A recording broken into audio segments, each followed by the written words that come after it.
I said to myself, how can I make my videos more like a classroom experience? And I have found the answer. You'll discover it in this chapter. Let's start by talking about system of equations, and specifically we're going to address the question, all right, October, that's not the answer. I don't bring my cat into my class. What is a system of equations? So the short answer is that what we're doing in this section, we've technically done before, but on a smaller scale. Today, we're going to make it a little bit more precise and solve some more interesting problems, shall we say. But yeah, we've done this before when we found break-even points. Hey, when is the revenue equal to the cost? And when we found equilibrium prices, oh, when's the supply equal to the demand? Those were actually solving systems of equations. We usually would set them equal to each other and we'd solve for the variable. That is going to work in this section too. So when we approach the general definition of a system of equations, we've got this lovely definition from the book. A system of equations consists of two or more linear equations made up of two or more variables such that all the equations in the system are considered simultaneous, whatever. Okay? You have it there if you want it. But basically, let's go to my definition. A system is just a bunch of equations. The solution to this system will just be the points that make all the equations true. So here's a system of equations. Down here, just two equations. A point will be a solution if it makes both equations true. Now, notice I said the word all here. I did not say the word both. So you see where we're going with this eventually. Let's do an example. Determine whether the ordered pair 5, 1 is a solution to the given system of equations. So again, a solution is just the points that make all the equations true. So we just have to check, does this make both equations true? And again, as a reminder, this is our x and this is our y in this case.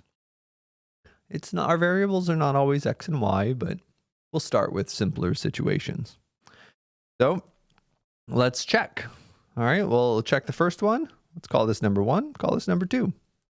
Is it a solution for number 1? Well, x is 5 plus 3, which is 1. And what we're wondering is this equal to 8? So I'll write an equal sign with a question mark. So let's see, we get 5 plus 3. Is that equal to 8? Is 8 equal to 8? Oh, yeah, it is. But we're not done yet, right? It has to make all the equations true. So we go over here, check the second one. Is 2 times x, x is 5 here, minus 9, is that equal to y, which is 1 here? Well, 2 times 5 is 10. Okay, minus, all right, let's see.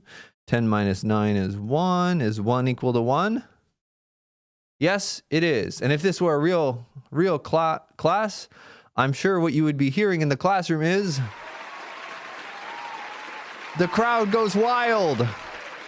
Yes, thank you. We've solved the problem. Everyone's very excited about it. Legitimate, honest classroom experience y'all are getting with this video. Okay, great. I'm glad y'all are so excited. So we need to actually answer the question. The answer is yes. Okay, this is a solution to this system because, and if you want the reason, right, it satisfies both equations, or it solves both equations. However you want to write it. That's my shorthand for equations. And that's a yes. That's a Y. It doesn't look like a Y, but it's a Y. So there's a couple ways of solving systems. Right here, we just checked whether something was a solution. That's really good for checking our answers. But in general, to solve them, we can graph them. Oh, we're going to do that today in the next video.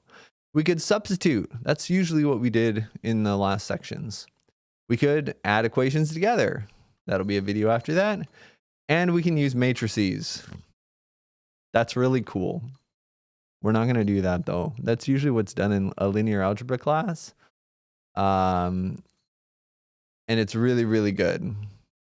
but it takes a bit of time to get there. Once you get there, it's actually a really, really nice method, and that puts all the other ones to shame. But anyway, so without further ado, we're going to, well, there will be further ado because it's the next video, but we're going to get into some of these methods. Enjoy, and hope you enjoy some more very honest classroom experience videos for this chapter unit section.